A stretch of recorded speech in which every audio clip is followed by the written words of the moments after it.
Hey, welcome to my channel. I am Dr. Shareece, and this is Spirit, Soul, Sense, Information for Your Soul. I help Black men and women heal from trauma and toxic relationships. And I think this clip in this book I'm reading, because I barely read any books last year, but I'm determined to get back on back on the wagon with my reading. And this really stuck out to me. So let's listen. Preaching from the pews. I did everything right. Valerie B. I did everything right. I covered my head, my hands, my body, my desires, and my soul. I hid me. Never spoke too loud, unless agreeing with the oppressor. Never too visible, except for my femininity. Never too independent, except for when beauty and value and capital was not enough. I got my own house, own car, own means, and can take care of myself. I earned the worthiness of proximity. I gave myself fully and only to my legal owner. I cooked, I cleaned, I birthed, I enhanced. And when I was abused, I evaluated how it was my fault and figured out how we could heal together. I loved. I shrunk. I taught others how to perpetuate, victimize, and survive the misogynoir too. I was the best mother, best teacher, best partner, best help. I suffered properly. I know that I have never belonged to me and made my wretched body a living sacrifice. I did everything right. And right still wasn't salvation enough for what was left of me either. Even though I broke a lot of rules, a lot of Christianity rules, I still felt the pressure. So the first time I heard it, I felt moved. I think this is a great book for deconstructing Christianity for Black women. The Day God Saw Me as Black. That, I think, encapsulates the energy of Beyonce's Church Girl lyrics. So I grew up in the church. I grew up in a non-denominational Black church. And I think the author of the book grew up like in Pentecostal. And they have some different rituals or the routines that they do in the church that are more strict, I guess, more restrictive to women, right? Because that's the whole point of it. But let me read some of Beyonce's, because I fear that a lot of people didn't really get the Church Girl song, that the I Did Everything Right is encapsulated in Church Girl. And Church Girl is more me, more like the approach that I took to I did everything right? I didn't do everything right. I was determined to be free because church is such a box. Christianity is such a box for people to exist in. So Church Girl by Beyonce.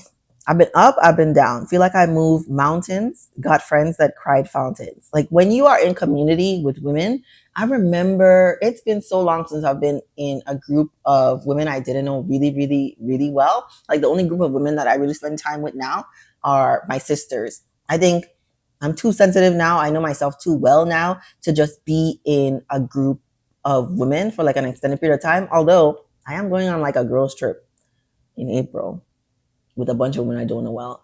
But like I'm prepared, right? I have months to mentally prepare. But you understand that women are having a shared experience. And even though some women have been through like really worse things than other women, like it's still like similar pain. Like the society treats us all the same way. It's just that some of us maybe got lucky or had parents who taught us like how to be safe in this environment, but that we can all succumb to the horrors of what it means to be in proximity to men. That's what I got from the Cried Fountain. Because like when I think about the women I've been with who like share stories of molestation, abuse, miscarriages, abortions, like just what it takes to be a woman, or what most women are experiencing in this world, they cried fountains. Okay. So I'm warning everybody, as soon as I get in this party, I'm going to let go of this body. I'm going to love me. And that line does it for me. To me, it encapsulates everything that is the church girl that realizes these people going to kill me. If I keep doing it this way, my soul will atrophy. I'm warning everybody, as soon as I get in this party, I'm going to let go of this body. I'm going to love me. Because they don't really care if we love ourselves or not. They care if we conform. Nobody can judge me but me. I was born free. Listen, do you understand? Church people are some of the most judgmental people because Christianity is the most judgmental religion. Right? Christianity says only way to get to God is through Jesus Christ. If you don't believe in Jesus Christ, you're not going to get access to God. You're not going to get access to heaven. It means that they're the singular. They're the only. How does that make any sense, right? When you ask the why questions, you realize that don't make no sense. Their religion's older than Christianity. Other people are kind. Their religions sound very similar. They are atrocious, dangerous, violent people who are Christians. You telling me they get in before me? It doesn't make any sense. And so the judgment can feel oppressive, right? When that church lady look at you because she think your skirt is too short, or right when I was pregnant in the church, it was just the end of the world for some people. I was a little, even though I'm like very observant, I'm also a little awkward and I miss certain things. So I just miss certain things, whatever. So I didn't really feel the judgment as intensely as it probably was being transmitted to me, because I had like a very rich internal world that fulfilled me. So drop it like a thottie, drop it like a thottie. And I think it's like purposeful, the use of the word thottie here. In another video, I talked about there's no hierarchy of women. There's a perceived hierarchy, but there's no real hierarchy. They're just different types of women. And when did I realize you could be a sexy nerd? I'm just thinking, right? Because at the time, this was like back when I was still like in my early 20s, before I left the island, I was coming to the conclusion that the binaries that they have, good woman, bad woman, doesn't make any sense. And that I could wear a little bit of clothing and still be a really good professional, that I could have sex and still have a really close relationship with God, that those things are not separate. Twirl that ass like you came up with a South, girl, right? And in my culture, there is a lot of grinding and dancing with your hips that is not approved of by the church. And when I am counseling women who maybe get stuck in therapy, or we've processed all the trauma but there's still something that's like holding them back, I encourage them to dance and to make sure that they're moving their hips. Like, you can also do this like with yoga. There are other body forms of movement, but there is a lot of freedom, a lot of like self confidence that can be gained, a lot of pain that can be released when you move your hips, right? When you wind your hips, grind your hips, when you dance.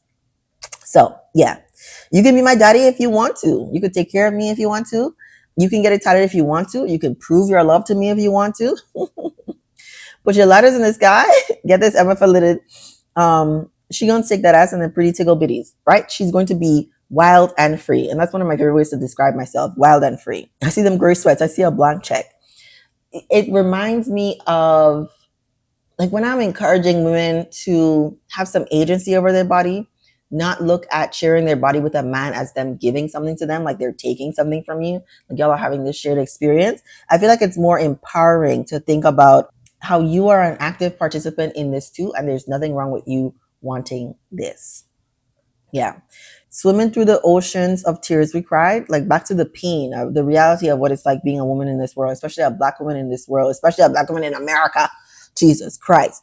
We got church in the morning, but you're doing God's work, you going in. She ain't trying to hurt nobody.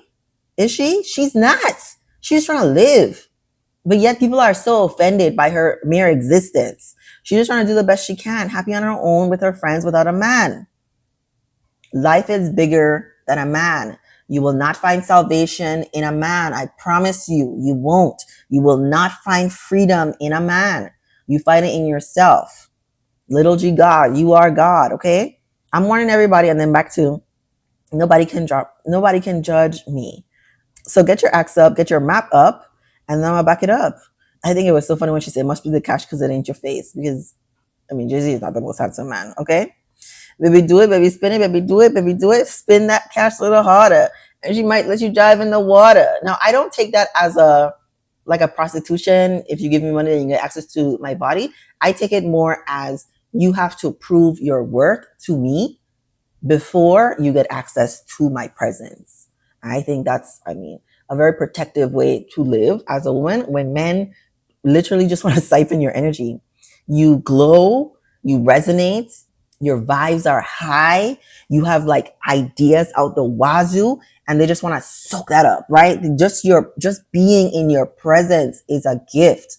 And really realizing who you give access to, I think is powerful, and it can like change the way you live your day-to-day life and the way you interact with men in general. Knowing that the church likes to weaponize masculinity, right? Like viewing masculinity as the best thing that there is, and femininity, womanhood is so devalued. You can turn that up and look at the reality of how you have the ability to bring life into this world. You have a gift, right? Just you being yourself. You have a gift, and you should not take it lightly, and you should let people earn their place in your life.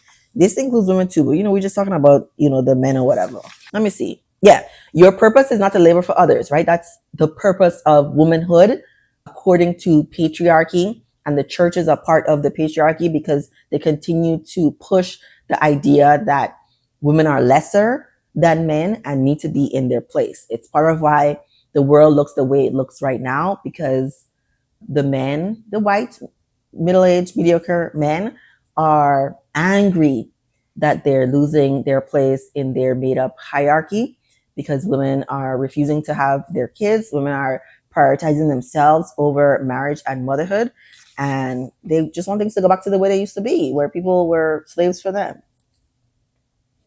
It was never supposed to be that way. So the more independence women get, the more they demand of men to be better, to grow and evolve. Men are having a hard time doing it.